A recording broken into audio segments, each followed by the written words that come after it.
So we've talked about changes in the conditions, the environment, if you will, in terms of democracy and public policy. Now, those things seem to be coming to have tangible effects. One, for example, is the idea of illiberal democracy. Could you talk about that dimension for a bit?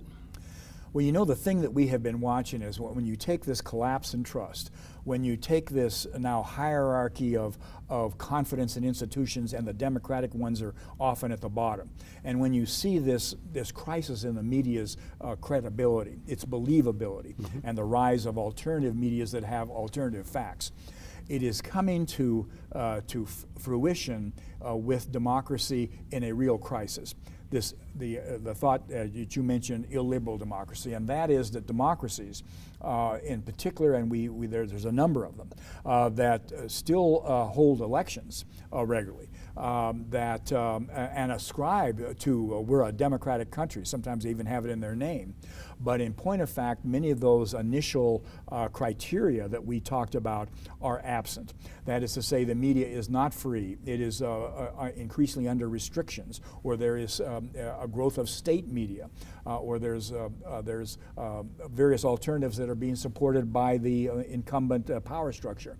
The judiciary increasingly being its independence being undermined. The access to not only information, but even to the ballot is being limited.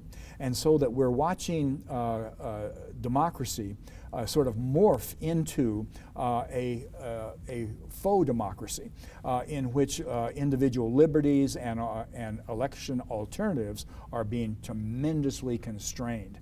And it is happening in a number of places. So there are elections, but the other conditions that you described earlier are either ebbing or under attack, if you will. That's correct. And so if you look at, let's say, the Soviet Union right now, Russia, which as it evolved out of a one-party dictatorship, authoritarian state, into what we were hoping was going to be a pretty robust democracy, as it was for about a decade, is now shifting into pretty much a one-party state, not officially, but the party of Vladimir Putin is really the only party that has any significant representation in their parliament.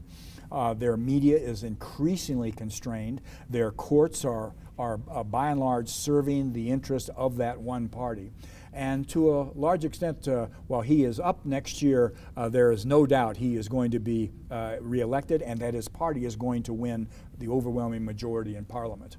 What are some other examples of these illiberal democracies? Well, that is of the concern, because to some extent his visibility and his success at this has become the alternative model out there. So you're watching that evolution in Turkey right now. Mr. Erdogan is now an authoritarian leader there. Thousands of civil servants, of media individuals, of anyone that would potentially challenge the state have been actually arrested or removed from their jobs. So as you know, that was a state that we were looking at as a sort of a hybrid, an Islamic state with a tremendous Islamic characteristics, but yet still democratic. And that democracy is rapidly ebbing away. But as you, in our own hemisphere, we have felt that Venezuela was a vibrant democracy. It was flawed, particularly in terms of its economic distribution, but it still had real circulation in its elections, and its elites had a lot of competition. And today has become is very rapidly forming an authoritarian state in which there will not be a circulation of leadership. It looks like it's becoming a one-party state. And that's happening in a number of places around the world. You and others have written about the rise of populism and nationalism. What is your take on that? What is your view? Well, the interesting thing is that we're talking about it a lot more than we have ever talked about it in America, because we feel the last election reflected this sense of populism. And populism is an anger that is expressed rhetorically and in public policy that the elites and the leadership have let us down. And you can see the way that flows so directly from this collapse of trust and the crisis of confidence and the tremendous polarization and partisanship. And it has led to, and the sort of the second thing that comes out of it is that quite often the solutions are not sort of formulated solutions reflecting a lot of elite thinking, but rather almost slogans that if we can just get in there and do this, and consequently it tends to advocate a strong leader, someone that can overcome these institutions, overcome this rigid elite that is the establishment that no longer serves us. And it's often combined, and it's certainly combined these days, with nationalism. That sense that all that internationalism you saw, whether it was the EU or the UN or all these alliances, all these treaties that really came out of the Second World War because we were so concerned about what had happened in the interwar period, all the nationalism leading to the Second World War. We said we needed to be cooperative. We needed to have these relationships with each other. We are now moving into a nationalistic trend, partially reflecting all the refugees, partially reflecting concerns about our economy, all those big disruptions I mentioned. And that means that we're talking about borders, we're talking about sovereignty, we're talking about dealing with the people that are in the country, which can lead to a xenophobia, but at a minimum it leads toward favoritism towards some groups and against other groups. We've seen that in the most recent presidential election in the U.S. What about the rest of the world? Is this just a U.S. phenomenon, or is it happening elsewhere? No, I think that it is happening throughout the world, including the most recent election that is taking place right now in Japan has elements of populism and nationalism, but mostly we're watching it in Europe. You look at Europe, whether it's the most recent election in Germany, where a nationalist group for the first time now has 13% of parliament, and in fact is the largest party in Eastern Germany. The Brexit vote in Europe, which is still in England and Great Britain, which is still tremendously destabilizing. The recent election in France, which while it was won by a kind of an establishment figure that advocated universal values and the EU, nonetheless, at one point the nationalist elements and populist elements represented a third of the electorate before it was finally settled. But you can just survey Europe. It's especially strong in Eastern Europe. Poland and Hungary today, for example, are leading countries that we felt were part of the EU, part of the new democracy that we were talking about, and now are judged as strongly authoritarian. And the EU is sort of weak and can't even do much about it because they seem so committed toward undermining an independent judiciary, narrowing the media freedom that they had for many years. You've talked about these very major changes, the struggles that the press, the media is going through today, nationalism, populism, major changes.